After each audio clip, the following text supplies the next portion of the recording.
수십 년 동안 우리는 행성이나 신호만을 찾은 것이 아니라 우주 안에 무언가가 법칙을 따르기를 거부하는 그런 변칙적인 현상들을 탐사해 왔습니다.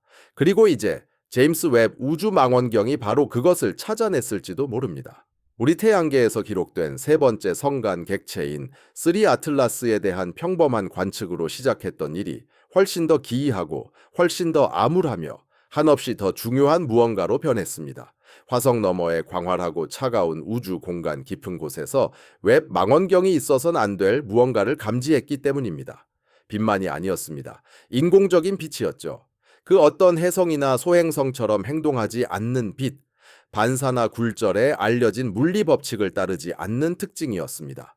그리고 이제 천문학자들과 천체 물리학자들은 그들의 심장을 얼어붙게 만드는 한 가지 질문을 마주하고 있습니다. 쓰리 아틀라스는 과연 무엇일까요? 인류 역사상 가장 오래되고 가장 무서운 질문을 다시 불러일으킨 이 데이터 속으로 깊이 파고드는 여정에 저희와 함께 해주세요. 우리는 과연 혼자일까요? 쓰리 아틀라스는 태양계 가장자리에서 희미한 점으로 처음 포착되었는데 그 어떤 태양계 내의 객체도 따를 수 없는 궤적으로 움직이고 있었습니다. 그것은 분명 성간 객체였습니다. 우리 태양의 중력권 밖에서 태어나 알려지지 않은 힘에 의해 은하계를 가로질러 날아왔으며 이제는 우리 태양계 주변을 조용히 표류하고 있었습니다. 처음에는 선배격인 오umu아무아와 보리소프처럼 그저 우주적 호기심으로 취급되었습니다. 하지만 초기 이미지들에서조차 뭔가 이상하다는 느낌을 지울 수 없었습니다. 대부분의 성간 객체와 달리 쓰리 아틀라스는 유난히 밝았고 그것은 상식적으로 설명되지 않는 방식이었습니다. 그것의 밝기 등급은 추정된 크기나 구성 물질과 일치하지 않았습니다. 비자연스러운 일관성을 가지고 반짝였습니다. 그것의 밝기는 예상대로 희미해지지도 않았고 가스나 먼지 방출에 어떤 징후도 없이 갑자기 밝아지지도 않았습니다. 일반적인 해성들은 얼음이 승화하면서 밝기가 폭발적으로 증가하는 경향이 있지만 이 객체는 마치 내부에서 동력을 공급받는 것처럼 꾸준함을 유지했습니다. 전 세계의 망원경들이 그것을 관측하기 위해 향했고 웹 망원경은 적외선 스펙트럼을 들여다보는 독보적인 능력으로 이 미스터리를 해독하기 위해 투입되었습니다. 웹 망원경이 본 것은 모든 것을 바꾸어 놓았습니다. 지구에서 100만 마일 떨어진 라그랑주 점에 자리 잡은 제임스 웹 우주 망원경은 보이지 않는 것을 보고 별들의 눈부신 빛을 뚫고 그림자 속에 숨겨진 것을 드러내도록 설계되었습니다. 쓰리 아틀라스를 향한 웹 망원경의 시선은 혼란을 명확히 해줄 것으로 기대되었습니다. 하지만 대신에 그것은 혼란을 증폭시켰습니다. 망원경의 장비들은 어떤 자연적인 태양광 반사와도 상관관계가 없는 중앙 집중식 열 방출을 감지했습니다. 일반적으로 혜성은 먼지와 얼음에 부딪혀 반사되는 태양광선 때문에 빛납니다. 하지만 쓰리 아틀라스는 핵으로부터 외부로 방사되는 내부 열 신호를 보였습니다. 이것은 산란된 빛이 아니었습니다. 방출된 빛이었습니다. 열 매핑은 자연 객체에 알려진 분포 곡선을 따르지 않는 패턴을 드러냈습니다. 그것은 희미하고 불규칙적으로 맥동했고 가장 혼란스럽게도 주기적으로 반복되는 것처럼 보였습니다. 그렇게 미묘하게 반복되는 그 리듬은 무작위성이 아니라 의도적인 설계임을 암시했습니다.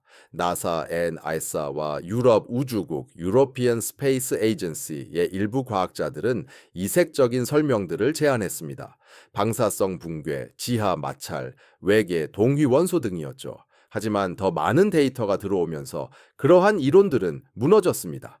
남아있는 유일하게 일관성 있는 설명은 누구도 기록하고 싶어 하지 않는 것이었습니다. 이 객체는 동력을 공급받고 있을지도 모른다는 것이죠. 웹 망원경, 허블 망원경, 그리고 지상 관측소에서 데이터가 쌓이면서 쓰리 아틀라스의 윤곽이 드러나기 시작했는데 그것은 알려진 어떤 천체와도 닮지 않았습니다. 그것의 궤적은 무작위적이라고 하기에는 너무나도 정확했습니다. 마치 스스로 경로를 선택하고 중력 우물을 통해 미묘하게 방향을 조절하는 것처럼 말이죠. 그것의 자전은 비정상적으로 안정적이었고 표준적인 관성 표류를 거부하는 회전 운동을 보였습니다. 그리고 태양 복사열 근처를 지나갈 때조차 해성꼬리가 없다는 점은 껍질이나 외피, 아마도 열로부터 그것을 보호하는 무언가를 암시했습니다. 그러고 나서 가장 논란이 되는 발견이 이어졌습니다. 그것의 표면 알베도, 즉 반사율은 일부에서 거의 완벽하게 측정되었는데 바위도 얼음도 먼지도 아닌 마치 광택이 나는 금속처럼 보였습니다. 그 의미는 천문학계 전반에 걸쳐 충격파처럼 퍼져나갔습니다. 만약 그것이 금속 재질이고 구조화되어 있으며 에너지를 방출하고 있다면 우리는 더 이상 자연적인 객체를 관측하고 있는 것이 아니었습니다. 우리는 기술을 관측하고 있는 것이었죠. 갑자기 복대서는 탐사선이라는 단어가 속삭여지기 시작했습니다. 비콘, 우주선, 심지어 인공물이라는 단어까지요. 이것이 외계 우주선일지도 모른다는 생각은 더 이상 음모론 포럼에만 국한되지 않았습니다. 이제 그것은 암호화된 방화벽 뒤에 기관 내부 이메일에서 조용히 유통되고 있었습니다. 아마도 가장 결정적인 증거는 열 방출이나 궤적 또는 기이한 금속성 특징이 아니었을 겁니다. 그것은 바로 빛이었습니다. 광도 분석은 소름 끼치는 무언가를 보여주었습니다. 3 아틀라스에서 나오는 빛은 좁은 스펙트럼 대역에 집중되어 있었습니다. 다시 말해, 그것은 넓은 범위의 자연적인 태양광 반사가 아니라 특정 파장에 통제된 방출이었습니다. 이것은 우리가 LED 배열, 레이저 통신 시스템, 그리고 우주선 신호 비콘으로 정확히 하는 일입니다. 더욱이 이 대역은 지구에서 통신 및 유도 시스템에 자주 사용되는 주파수를 포함하고 있었습니다. 그뿐만 아니라 빛의 강도가 태양 복사열에 아주 미묘하게 반응하는 것처럼 보였는데 마치 어떤 온보드 시스템이 실시간으로 그것을 조절하는 것처럼 말이죠. 그것은 무작위로 깜빡인 것이 아니라 이상하고 간헐적인 맥동과 함께였습니다. 천문학자들은 알려진 신호 모델을 통해 데이터를 분석했습니다. 그들이 얻은 결과는 결정적이지 않았지만 무의미하지는 않았습니다. 일부는 그 맥동이 이진 시퀀스와 유사하다고 주장했습니다. 다른 이들은 회전하는 동력원일 수도 있다고 말했습니다. 하지만 결론은 부인할 수 없었습니다. 이것은 수동적인 객체가 아니었습니다. 그것은 의도적인 무언가를 하고 있었고 우리는 그것을 실시간으로 목격하고 있었습니다. 데이터가 쏟아져 들어오면서 MIT와 하버드, 대학교의 한 천체 물리학자 팀은 3 아틀라스에서 나오는 전자기 방출에 대한 심층 신호 분석을 수행했습니다.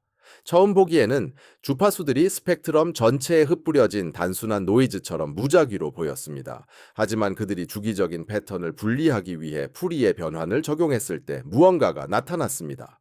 혼돈 속 속삭임처럼 묻혀있던 정적 징지 안에는 자연적이라고 하기에는 너무나 정교하고 반복적인 맥동이 자리하고 있었다. 그것은 일반적인 이진 신호도 인간 기술에 사용되는 보통의 변조 방식도 아니었지만 누구도 부인할 수 없는 의도적인 암호화의 흔적을 담고 있었다. 일부는 그것이 지구 출신이 아닌 수신자들을 위한 반복적인 신호, 즉 일종의 등대 역할일 수 있다고 추측했다. 다른 이들은 그 물체가 온 곳으로 보내는 끊임없는 데이터 흐름, 즉 원격 측정 데이터일 가능성도 제기했다. 정말 섬뜩한 부분은 바로 이것이었다. 그 메시지가 무엇이든 간에 웹이 처음 감지한 이래로 전혀 변하지 않았다는 것이다. 마치 3i 아틀라스가 우리에게 말하려는 것이 아니라 다른 누군가에게 보내는 메시지였고 어쩌면 그 누군가는 이미 그 메시지를 들었을지도 모른다는 느낌을 주었다. 이 발견 소식은 과학 및 국방기관의 최고위층에 빠르게 퍼져나갔다. 나사. 내부에서 유통되던 기밀 보고서가 익명의 기자에게 유출되었는데 그 보고서는 고위 관계자들이 3i 아틀라스가 위협이 되는지 여부를 판단하기 위해 이미 전 세계 우주기관들과 공조하고 있음을 밝히고 있었다. 일부 과학자들은 그것이 무해하며 어쩌면 수세기 슈시지, 전에 별들 사이를 미리 정해진 경로로 이동하던 고대의 탐사선일 수 있다고 주장했다. 하지만 다른 이들은 그토록 낙관적이지 않았다. 그들은 아무도 답할 수 없는 질문들을 던졌다. 만약 그것이 신호를 보내고 있다면 누가 받고 있는가? 만약 빛을 방출하고 있다면 추진력도 가지고 있는가? 만약 의도적으로 이곳에 있다면 왜 하필 지금인가? 그 보고서는 3i 아틀라스가 단순히 지나가는 것이 아니라 행성들의 정렬, 전자기장, 심지어는 고도로 발달한 문명까지도 관찰하고 추적하고 있을 가능성을 아무리 희박할지라도 언급했다. 이러한 가능성은 마쿠에서 공포를 불러일으켰는데 만약 이 물체가 홀로 온 것이 아니라면 그것을 보낸 또 다른 무엇인가가 오고 있을지도 모른다는 생각 때문이었다. 3I 아틀라스의 광도에 대한 추가 조사는 이 물체가 단순히 에너지를 방출하는 것이 아니라 에너지를 수확하고 있다는 혁명적인 가설로 이어졌다. 태양에 가까워질수록 물체의 빛 방출량이 변동하는 방식과 명백한 화학 반응의 부재는 그 표면 아래에 태양광 지별 배열 또는 광자 흡수 시스템이 내장되어 있을 수 있다는 아이디어를 뒷받침했다. 로우, LO와 일단의 이론가들은 그 물체를 둘러싼 먼지 구름이 이중적인 기능을 할 수 있다고 가정했다. 인공적인 구조를 가리는 위장막 역할과 태양 복사 에너지를 흡수하는 매개체 역할을 동시에 수행한다는 것이다. 만약 이것이 사실이라면 3I 아틀라스는 심우주를 무한정 여행하도록 설계된 자가 유지형 우주선이며 별에서 별로 이동하면서 스스로 연료를 보급한다는 것을 의미한다. 이러한 개념은 성간 탐사선의 알려진 이론적 모델, 즉 수세기, 슈시지, 동안 휴면 상태를 유지하다가 조사 가치가 있는 항성계에 도달했을 때만 활성화되는 기계와 일치한다. 그리고 만약 우리의 태양계가 그 활성화를 촉발했다면 메시지는 수신된 것이다. 국제 우주기관들이 해답을 찾기 위해 분주히 움직이는 동안 한 가지 진실은 점점 더 명확해졌다. 우리는 준비되어 있지 않다는 것이다. 수십 년, 수십년 간 외계 접촉에 대한 추측이 있었음에도 불구하고 우리의 정치적, 과학적, 철학적 시스템은 3I 아틀라스가 의미하는 바를 처리하기에는 턱없이 부족했다. 어떤 공식 발표도 없었지만 프랑스, 일본, 브라질의 기관들에서 유출된 내부 문서들은 모두 이 물체가 단순한 변칙이 아니라 느린 속도로 진행되는 첫 만남일 수 있다는 유사한 결론을 암시하고 있었다. 할리우드가 우리에게 가르쳐 준 것과는 달리 착륙도 없었고 하늘에 갑작스러운 출현도 없었으며 즉각적인 해답도 없었다. 오직 데이터, 오직 빛, 오직 침묵뿐이었다. 웹은 매일 그 물체를 계속 관찰하고 있다. 그러나 그것이 내놓는 모든 해답은 마치 두 가지 더 많은 질문을 불러일으키는 듯하다. 만약 이것이 접촉이라면 그것은 우리의 방식이 아니라 그들의 방식대로의 접촉이다. 조용하고 멀리 떨어져 있으며 섬뜩한, 그리고 그것이 어쩌면 가장 두려운 부분일지도 모른다. 왜냐하면 우리가 목격하고 있는 것이 초대장이 아닐 수도 있기 때문이다. 그것은 감시일 수도 있고 우리는 이미 발각되었을지도 모른다. 천문학자들이 3I 아틀라스가 예측 가능한 궤도에 정착했다고 믿었을 바로 그때 예상치 못한 일이 발생했다. 그것의 광도가 극적으로 급증한 것이다. 이것은 태양과의 근접성으로 인한 점진적인 증가가 아니었다. 그것은 제임스 웹 우주 망원경에 의해 실시간으로 포착되었고 여러 지상 기반 관측소들에 의해 확인된 갑작스러운 섬광이었다.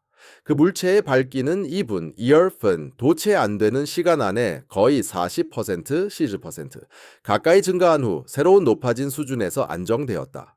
어떤 자연적 설명도 그 데이터를 설명할 수 없었다. 태양풍 상호작용의 징후도 충돌 사건도 파편화된 분해도 없었다. 마치 누군가 또는 무언가가 스위치를 켠 것만 같았다.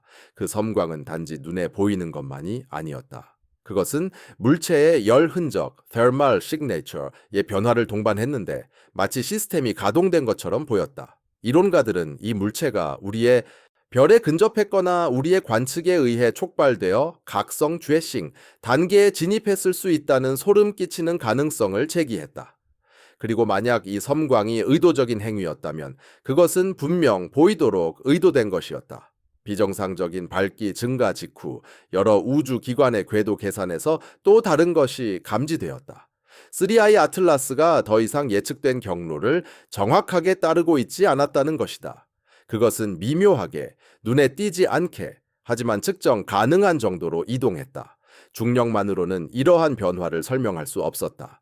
가벼운 물체의 작은 경로 변경의 흔한 원인으로 종종 언급되는 태양 복사 앞 Solar Radiation Pressure조차도 설명이 되지 않았다. 이러한 이동은 의도적이었으며 더 섬뜩한 것은 새로운 궤도가 가리키는 방향이었다.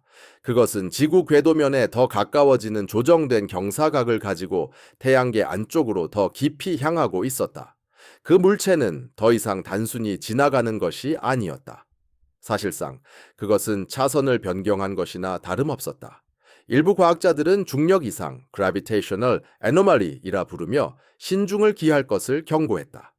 그러나 다른 이들은 그 이동을 기동, 즉 어떤 혜성이나 암석도 결코 하지 못했던 미묘한 경로 수정으로 보았다. 그리고 만약 3I 아틀라스가 제한적인 추진력이나 항해 능력을 가지고 있다면 그것은 우리가 더 이상 유물을 관찰하는 것이 아님을 의미했다. 우리는 움직이는 우주선, 의도를 가진 우주선을 지켜보고 있었던 것이다. 웹 우주 망원경과 허블, 우주 망원경에 탑재된 분광 분석 장비의 범위 안으로 그 물체가 진입하자 과학자들은 더 큰 의문을 자아내는 원소와 화합물들을 감지하기 시작했다. 고반사성 합금, 히토류 원소, 그리고 가장 충격적인 것은 우리 주기율표에 단 한 번도 등재된 적 없는 화합물과 흡사한 스펙트럼 흡수선이 감지되었다. 이것들은 얼어붙은 성간암석에서 발견될 법한 종류의 물질이 아니었다. 인공적으로 만들어졌거나 적어도 자연적으로는 존재하지 않는 조건에서 합성되었다는 의미였다. 한 스펙트럼 프로필은 알려진 어떤 화학 과정과도 일치하지 않았지만 양자 물질 연구소에서 이론적으로 제한된 화합물들과는 매우 흡사했다. 강한 자기장이나 양자 구속의 영향 아래에서만 존재할 수 있다고 여겨지던 물질들이었다. 이 발견은 헤아릴 수 없는 오랜 시간을 암시하며 그 물체가 인류 문명보다 수천 년 앞서 존재했음을 시사하거나 혹은 우리 문명을 훨씬 능가하는 고도로 발전된 문명이 최근에 제작했음을 시사했다. 물질의 본질 자체가 어떤 신호보다도 강하게 외치고 있었다. 비록 우리가 메시지를 해독할 수는 없었지만 메신저 자체가 부자연스러운 존재였기 때문이다. 비자연적 기원을 가리키는 증거가 쌓여가면서 각국 정부와 기관들은 공개적으로는 아니었지만 분명한 긴박감을 가지고 대응하기 시작했다. 관측소 네트워크의 암호화 수준이 높아졌다. 연구팀들은 조용히 재배치되었다. 여러 대륙에서 위성 재보정 작업에 갑작스럽고 설명할 수 없는 급증이 확인되었다. 우주 개발국들은 비공개로 비상 논의를 시작했다. 한 국제 방위 컨소시엄에서 유출된 문서에는 세계의 아틀라스가 단순한 방문자가 아니라 정찰선일지도 모른다는 내용이 담겨 있었다.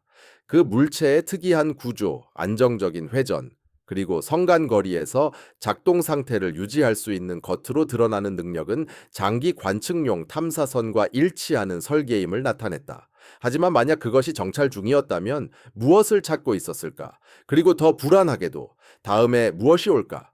대학, 관측소, 군사지휘센터 곳곳에서 하나의 섬뜩한 공감대가 형성되고 있었다. 우리는 더 이상 우주에 홀로 존재하는 것이 아니며 첫 접촉이 대화가 아닌 평가일 수도 있다는 것. 추측이 극에 달하자 세티 연구소의 한 대담한 팀은 다른 누구도 감히 하지 못할 위험을 감수하기로 했다. 그들은 세계의 아틀라스의 예상 위치를 향해 집중된 전파 펄스를 송신했다. 메시지에는 보편적인 수학 상수, 주기율표, 그리고 인류를 시각적으로 기본적으로 표현한 자료가 담겨 있었다. 그것은 우주에 건네는 악수, 조심스러운 인사였다. 며칠이 지났고 한 주가 흘렀지만 아무런 응답이 없었다. 하지만 그 실험이 어둠 속에 던진 메아리 없는 또 다른 외침으로 기록될 즈음 칠레의 한 감시 기지에서 이상한 무언가를 포착했다. 협대역 회신 펄스였다. 주파수가 이탈되고 왜곡되었지만 원본 메시지와 완벽하게 일치하는 타이밍을 보였다. 그것은 언어적 응답도 메아리도 아니었다. 핑, 백핑이었다. 단순한 반사가 아니라는 것을 암시할 만한 미묘한 차이를 가진 회신 신호였다. 그것은 처리되어 되돌아온 것이었다. 하지만 세티팀을 가장 경악하게 한 것은 신호 자체가 아니었다. 바로 타이밍이었다. 응답이 송신 후 정확히 72시간 만에 초단위까지 맞추어 도달했기 때문이다. 이는 무언가가 우리의 메시지를 수신했을 뿐만 아니라 지연 시간을 계산하고 의도적으로 응답했다는 뜻이었다. 회신핑이 감지된 후 전 세계의 관측소들은 기술적 이상 현상을 겪기 시작했다. 웹 우주 망원경의 적외선 장비는 발사 이래 처음으로 불규칙한 열 지도를 보여주었다. 허블 우주 망원경의 자이로스코프 센서는 안정적인 자세에도 불구하고 미세한 변동을 기록했다. 지상 망원경들은 처음에는 소프트웨어 오류로 치부되었던 현상들, 즉 정렬되지 않은 성도, 설명할 수 없는 픽셀 왜곡, 데이터 스트림 정지 현상을 겪었는데 이는 정확히 세 개의 아틀라스에 초점을 맞췄을 때 발생했다. 하지만 이러한 오류들은 무작위로 발생하지 않았다. 마치 누군가 혹은 무언가가 우리가 너무 자세히 들여다보는 것을 원치 않는 것처럼 동기화된 시간대에 발생했다. 유럽 우주국 깊숙이 자리한 비밀 작전 싱크탱크에서 한 가지 이론이 떠올랐다. 그 물체는 단순히 신호를 방출하는 것이 아니었다. 그것은 우리를 방해하고 선택적으로 간섭하고 있었다. 그 함의는 엄청났다. 수동적인 방문자는 자신의 정체를 숨기지 않는다. 정찰서는 다르다. 만약 그 물체가 우리가 무엇을 언제 볼 수 있는지 적극적으로 관리하고 있었다면 우리는 그것을 관측하는 것이 아니라 허락받아 보고 있었던 셈이었다. 그리고 침묵이 찾아왔다. 신호 감지 사건과 기술적 오작동 발생 후 며칠 이내에 웹 우주 망원경으로부터의 정보는 지연되고 제한되었으며 결국 우회되었다. 공개 기록은 더 이상 접근할 수 없었다. 유럽 우주국은 장비 재보정에 관한 모호한 성명을 발표했다. 나사는 단순히 논평을 중단했다. 세계의 아틀라스를 면밀히 다루던 저명한 학술지들조차 기사를 철회하거나 세부 사항이 없는 중립적인 요약본을 발행하기 시작했다. 전체 물리학계는 양분되었다. 일부는 기관들이 공개하기 전에 발견을 검증하려 한다고 믿었고, 다른 이들은 훨씬 더 어두운 진실, 즉 진실이 이미 확인되었고 이제 은폐되고 있다고 믿었다. 남아있는 몇몇 독립 관측소들은 대중에게 원시 데이터 스트림을 공개하기 시작했지만 이 정보는 잘못된 정보와 추측의 홍수에 빠르게 휩쓸렸다. 한때 전 세계적인 과학적 미스터리였던 것은 이제 전략적 자산이 되어버렸다. 그리고 정부가 어떤 발견을 기밀로 선언했을 때 무슨 일이 벌어지는지 역사는 우리에게 보여주었다. 진실은 침묵 속에 죽는다. 그들이 관측하고 있는 것을 이해하려는 최후의 노력으로 천문학자들과 수학자들의 연합은 패턴 인식과 확률론에 의지했다. 그들은 더 이상 소통을 찾지 않았다. 그들은 의도에 대한 증거를 찾고 있었다. 그리고 그때 그들은 가장 섬뜩한 패턴을 발견했다. 그 물체가 태양계를 통과하는 경로는 겉으로는 자연스러워 보였지만 행성 위치에 맞춰 그려졌을 때 피보나치 나선형 곡선을 그리고 있었다. 자연 전체에서 발견되는 비례적 아름다움의 고대 나선형 곡선 말이다. 그리고 우연치 않게 수많은 지구 기반 통신 프로토콜에서도 발견되는 패턴이었다. 더욱이 그 전체의 경로 수정 시점, 섬광, 심지어 핑 응답까지도 소수열과 일치했다. 이러한 현상이 자연적으로 발생할 확률은 천문학적으로 희박했다. 이 패턴들은 선택된 것이었다. 이는 곧 사마의 아틀라스가 단순히 태양계를 지나쳐 날아가는 것이 아님을 의미했다. 마치 지도나 시간표를 따르듯 수학적 정밀성으로 항해하고 있었다. 이제 몇몇 이론가들은 상상조차 할 수 없는 속삭임을 쏟아냈다. 이것은 성간 탐사선이 아닐지도 모른다. 소리나 상징으로 이루어진 것이 아니라 행동으로 이루어진 성간 메시지일 수도 있다는 것이었다. 그리고 우리는 그 첫 번째 단어를 이제 막 해독한 것일지도 모른다.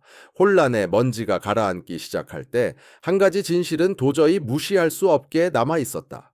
사마의 아틀라스는 결코 단순한 바위가 아니었다.